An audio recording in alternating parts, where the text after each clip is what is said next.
Welcome to रोशन की class YouTube channel. Students, आज की इस वीडियो में आप लोगों के लिए लेके आए हैं यहाँ पे सूक्ष्म पाठ्य योजना की वीडियो। यहाँ पे अगर कौशल की बात की जाए तो सूक्ष्म पाठ्य योजना की हमारी आज की जो वीडियो है वो श्यामपट्ट कौशल के ऊपर है, श्यामपट्ट लेखन कौशल के ऊपर, जिसमें आपको श्यामपट्ट पे लिखते समय किन बातों का ध्यान रखना होता है ये सारी चीज़ें यहाँ पे मैं वीडियो के एंड तक सारी चीज़ें मैं बता दूंगा। तो कंप्लीट वीडियो देखिएगा अगर आप लोगों को ट्रेनिंग के दौरान श्यामपट्ट लेखन कौशल की सूक्ष्म पाठ्य योजना बनानी है। तो आज की वीडियो देख के आप लोग सीख सकते हैं कि कैसे इसको अप्लाई करते हैं। ठीक है।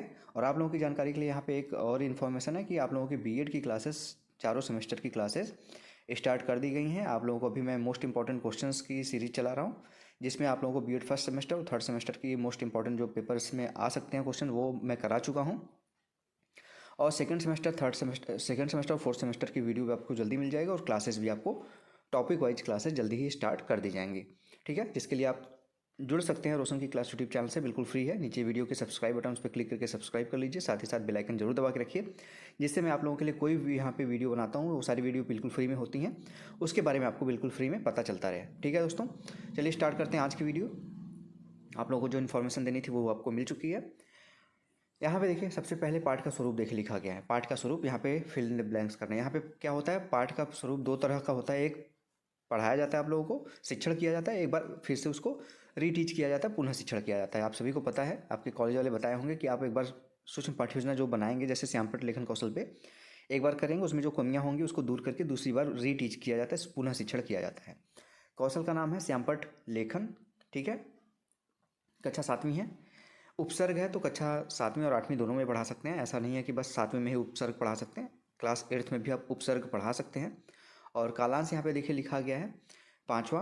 कालांश का मतलब होता है किस पीरियड में आप गए हैं। जैसे ये बच्चा गया फिफ्थ पीरियड में, आप अगर फोर्थ में गए, थर्ड में गए, सेकंड में गए, फर्स्ट में गए, जिस भी पीरियड में जाएंगे उसका यहाँ पे नंबर लिखना होता है। विषय हिंदी का है और समय जो है, मानक समयावधि जो होती है सूक्ष्म पाठ्य योजना की, वो 5 से 7 मिनट यानी कि 5 to 7 मिनट की होती है।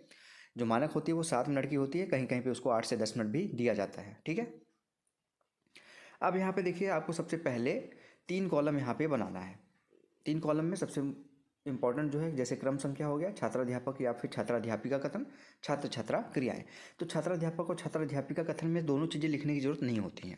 अगर आप लड़के हैं तो छात्राध्यापक कथन लिखिए, लड़की हैं तो छात्राध्यापिका कथन लिख सकते हैं आप। ठीक है, सिर्फ अगर आपके कॉलेज वाले कहते हैं लिखने के लिए तब तो लिखिए, उसमें कोई दिक्कत नहीं है। लेकिन अगर नॉर्मली अगर स्टैंडर्ड जो है वो यही है कि लड़के हैं तो आप छात्राध्यापक लिखिए, लड़की हैं तो छात्राध्यापिका, दोनों लिखने की जरूरत नहीं है। अब श्यामपट्ट लेखन कौशल में देखिए आपको क्या करना होता है। अगर आप कर सकते हैं तो ज़रूर करिएगा, जिसमें आपको मैं जो बता रहा हूँ वो ध्यान से देखिएगा। वो करने की ज़रूरत है कि अगर आप लोग ब्लैक चार्ट पेपर खरीद के उसको चिपका लीजिए अपने फाइल में, उस पर वाइट स्पार्कल पेन से देखिए इस बच्चे ने कितना अच्छे तरीके से ब्लैक चार्ट पेपर इसने कट करके श्यामपट्ट के आकार का चिपकाया हुआ है।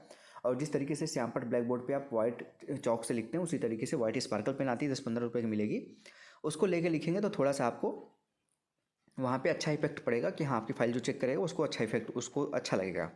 ठीक है, अब श्यामपट्ट पे क्या लिखना होता है, तो श्यामपट्ट पे यहाँ पे बता दूँ, जो आप टॉपिक पढ़ा रहे हैं, जैसे यहाँ पे उपसर्ग के बारे में आप पढ़ा रहे हैं तो उपसर्ग के बारे में पढ़ाएंगे तो जो इंपॉर्टेंट पॉइंट बनता है उपसर्ग से, जैसे यहाँ पे उपसर्ग की परिभाषा बनती है, उपसर्ग का आपका कुछ एग्जाम्पल बनता है, तो ये चीज़ें ज़रूर लिखिए यहाँ पे श्यामपट्ट पे, क्योंकि आप 5 से 7 मिनट में क्या ही कर लेंगे, ज़्यादा समय तो मिलेगा नहीं। 1 मिनट स्टार्टिंग में आप जाके श्यामपट्ट पे खड़े होकर बोलेंगे, अपने बारे में बताएंगे, उसके बाद आप श्यामपट्ट पे लिखेंगे सारी चीज़ें, तो लिखने में 2-3 मिनट चला ही जाता है, तो 5-6 मिनट आराम से चला जाएगा। इसलिए सारी चीज़ लिखने की जरूरत नहीं होती है, जो इंपॉर्टेंट पॉइंट है उसको लिखे। जैसे यहाँ पे परिभाषा देखिए लिखा गया है, उपसर्ग वह शब्दांश, यहाँ पे शब्दांश है जो किसी शब्दों के आरंभ में लगकर उसके अर्थों का विस्तार करता है अथवा उसमें कोई विशेषता उत्पन्न, यहाँ पे एक उत्पन्न होगा, ये दो बार लिख दिया गया है, उत्पन्न कर देता है, करता है। उदाहरण के लिए जैसे मान में अप जुड़ गया यहाँ पे तो अपमान हो गया, नि प्लस मग्न निमग्न हो गया, अवतरण अवधनतरण अवतरण हो गया, अभिधनमुख अभिमुख हो गया। वाक्य यहाँ पे करके बच्चों को बता देंगे। वाक्य प्रयोग, रामू को धन की प्रबल इच्छा है। ठीक है, तो बल के आगे प्र लग गया तो प्रबल इच्छा हो गई। ठीक है, उसी तरीके से यहाँ पे दूसरा एग्जाम्पल देखिए, अशोक ने गाय पर डैश डैश डैश लिखा, निबंध लिखा, निधन बंध लिखा, तो उपसर्ग यहाँ पे नी हो गया। अब छात्रों वाले कॉलम में देखिए क्या लिखना है आपको। छात्रों वाले कॉलम में लिखना है कि सभी छात्र ध्यानपूर्वक श्यामपट्ट की ओर देखेंगे और महत्वपूर्ण बिंदुओं को, यहाँ पे आप श्यामपट्ट पे महत्वपूर्ण बिंदु ही लिखें तो सारी पॉइंट को बच्चे अपनी नोटबुक में यानी कि अपनी पुस्तिका में उसको लिख लेंगे। तो ये था पूरा का पूरा, यहाँ पे मैंने आप लोगों को श्यामपट्ट लेखन कौशल दिखा दिया है। अभी चीज़ें खत्म नहीं हुई, आपको क्या क्या चीज़ें ध्यान में रखनी होती है इस कौशल में वो भी देख लीजिए, क्योंकि सभी सूक्ष्म पाठ्य योजना के जितने भी कौशल होते हैं उसमें कुछ न कुछ बातें आपको ध्यान में रखनी होती हैं। जैसे प्रस्तावना कौशल में कुछ बातों का ध्यान रखना होता है, श्यामपट्ट लेखन कौशल में किन बातों का ध्यान रखना होता है आपको, और यहाँ पे पुनर्वलन कौशल में किस बात का ध्यान रखना होता है, व्याख्या कौशल में किस बात का ध्यान रखना होता है, उसी तरीके से यहाँ पे श्यामपट्ट लेखन में जो जो चीज़ आपको ध्यान में रखनी है, जो चीज़ आपका इस लेखन कौशल में सीखने वाले हैं वो चीज़ यहाँ पे देखिए लिखी गई है। अवलोकन सारणी इसको कहते हैं, इसको क्रम संख्या कौशल के घटक जो चीज़ आपको सीखनी है उसी को कहते हैं कौशल के घटक, बारंबारता और यहाँ पे मूल्यांकन सूची जिसमें आपको सामान्य, अच्छा और बहुत अच्छा यहाँ पे लिखना है। तो यहाँ पे कौशल के घटक में देखिए पहला कौशल का घटक है अक्षरों की सुडौलता व स्पष्टता। जो आप श्यामपट्ट पे आप लिख रहे हैं, देखेंगे जब पहली बार आप लिखेंगे ना तो उसमें आपको श्यामपट्ट पे लिखने में बड़ी दिक्कत होगी अगर आप पहले कभी प्रैक्टिस नहीं किए हैं। लिखना शुरू करेंगे, आप लिखेंगे एक तरफ से दूसरी तरफ ऊपर लाइन चली जाएगी आपकी या फिर नीचे चली जाएगी, तिरछी हो जाएगी लाइन। देखेंगे कहीं कहीं पे कुछ शब्द आप बहुत बड़े में लिख देंगे, कहीं कहीं कोई शब्द बहुत छोटे में लिख देंगे। तो यही सारी चीज़ें आपको सीखनी होती हैं। जब आप अध्यापक बनेंगे फ्यूचर में, अध्यापिका बनेंगे भविष्य में, तब तो आपको ये सारी चीज़ें सुधार में करके रखनी होगी, तभी तो आप अच्छे टीचर कह जाएंगे। तो जो अक्षर लिखें वो सुडौल लिखें, यानी कि सब अक्षर बराबर हों और स्पष्ट हों। जैसे पीछे आपकी क्लास में कोई बच्चा बैठा हो उसको भी सारी चीज़ें सही से दिखाई दें, ना तो बहुत बड़ा हो ना तो बहुत छोटा हो। दूसरा चीज़ इसमें क्या ध्यान रखना होता है कि अक्षरों के आकार की समानता है। वही मैंने बोला कि जब आप कोई अक्षर लिखना स्टार्ट कर रहे हैं किसी लाइन में तो वो सभी अक्षर लगभग समान हो, जिससे कोई देख रहा है आपका क्लास तो उसको ये न पता चले कि ये अक्षर बहुत बड़ा लिखा है, ये अक्षर बहुत छोटा लिखा गया। तीसरा बात क्या ध्यान रखना होता है, वाक्यों में संक्षिप्तता व सुस्पष्टता। वाक्य जो लिख रहे हैं वो ऐसे ना हो कि श्यामपट्ट पूरा भर दीजिए, उसमें बच्चे कन्फ्यूज हो जाएंगे कि क्या लिखें।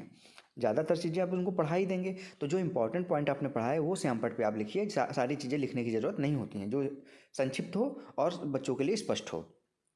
ठीक है, उसके बाद देखेंगे यहाँ पे व्याकरणीय शुद्धता। अगर कोई चीज़ लिख रहे हैं तो व्याकरण में वो शुद्ध होना चाहिए, चाहे वो इंग्लिश का हो, ग्रामर में शुद्ध होना चाहिए, चाहे हिंदी में हो, व्याकरण में लिख रहे हैं तो वो चीज़ शुद्ध होनी चाहिए। अगला है क्रमबद्धता विषय वस्तु की, यानी कि जो टॉपिक पढ़ा रहे हैं, जैसे यहाँ पे हमने पढ़ाया तो पहले उसके बारे में परिभाषा दिया है उपसर्ग के बारे में, तब उसके बाद उसकी जाके उदाहरण दिया। ऐसा नहीं कि पहले उदाहरण ही दे दिया, बच्चों को वाक्य प्रयोग बता दिया फिर जाके आप उस उपसर्ग की परिभाषा बता रहे हैं, ऐसा नहीं है ना। क्रमबद्ध तरीके से होना चाहिए। मुख्य बिंदुओं और शब्दों का रेखांकन, यानी कि अगर कोई मुख्य बिंदु है उसको रेखांकित करते चलिए कि हाँ ये पॉइंट इंपॉर्टेंट है, रेखांकित कर देंगे तो उसमें आपको ये समझ में आ जाएगा कि हाँ बच्चे को कि हाँ ये पॉइंट इंपॉर्टेंट है इसलिए उस सर ने रेखांकित किया है। अगला पाठ के साथ साथ रेखा चित्र। अगर आप पाठ कोई पढ़ा रहे हैं उसके साथ साथ उदाहरण दे सकते हैं, कोई चित्र दिखा सकते हैं बच्चों को, जिससे बच्चों को अधिक समझ में आएगा। तो ये चीज़ प्रयोग करिए।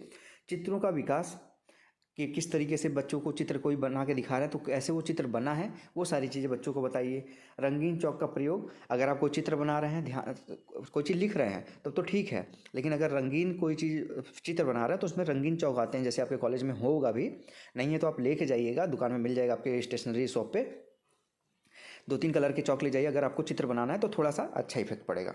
तो ये था पूरा का पूरा। और यहाँ पे सूक्ष्म पाठ्य योजना, यहाँ पे देखेंगे नीचे क्या है कि हस्ताक्षर सहपाठी पर्यवेक्षक है और दूसरी तरफ हस्ताक्षर दल निर्देशक है। जो टीचर होगा वो यहाँ पे हस्ताक्षर करेगा और जो सहपाठी होगा, क्योंकि सूक्ष्म पाठ्य योजना में आपके क्लास के जो बच्चे होते हैं वो भी यहाँ पे आपका पर्यवेक्षण करते हैं तो वो यहाँ पे हस्ताक्षर कर सकता है एक बच्चा। मूल्यांकन सूची में यहाँ पे देखिए, अगर आपने सारी चीज़ें अच्छे से की हैं तो आपको बहुत अच्छा मिलेगा। नॉर्मल एवरेज किया है तो अच्छा मिलेगा, और थोड़ा सा कम किया है अच्छा तो आपको सामान्य वाले में मिल सकता है। तो ये था दोस्तों आज का सूक्ष्म पाठ्य योजना। आशा करता हूँ आप लोगों को सूक्ष्म पाठ्य योजना की आज की पसंद आई होगी। अगर पसंद आई हो तो प्लीज़ इस वीडियो को लाइक करिएगा, और इस वीडियो की अगर आप लोगों को पीडीएफ चाहिए बिल्कुल फ्री में तो रोशन की क्लास टेलीग्राम चैनल से बिल्कुल फ्री इसकी पीडीएफ डाउनलोड कर सकते हैं। ठीक है दोस्तों, अगर ऐसी वीडियो डेली बेसिस पे देखना है पाठ्य योजना से रिलेटेड, मैं यहाँ पे आप लोगों को सभी विषयों की पाठ्य योजना प्रोवाइड करता हूँ, सभी क्लासेस की। साथ ही साथ आप लोगों को सूक्ष्म पाठ्य योजना के सभी कौशलों की वीडियो प्रोवाइड करता हूँ। साथ में अब यहाँ पे मैं आप लोगों के लिए बीएड की क्लासेस भी स्टार्ट कर चुका हूँ। तो इतनी सारी चीज़ें आपको बिल्कुल फ्री में प्रोवाइड की जा रही हैं, जिसके लिए आपको सिर्फ एक छोटा सा काम करना है, रोशन की क्लास यूट्यूब चैनल से जुड़ जाना है। जुड़ना बिल्कुल फ्री है, 1-2 सेकंड का समय लगेगा। वीडियो के नीचे सब्सक्राइब बटन है उस पर क्लिक करके सब्सक्राइब कर लीजिए, साथ ही साथ बेल आइकन जरूर दबा के रखिएगा। ठीक है स्टूडेंट्स, मिलते हैं नेक्स्ट वीडियो में, तब तक के लिए आप सभी का बहुत बहुत धन्यवाद। जय हिंद, वंदे मातरम।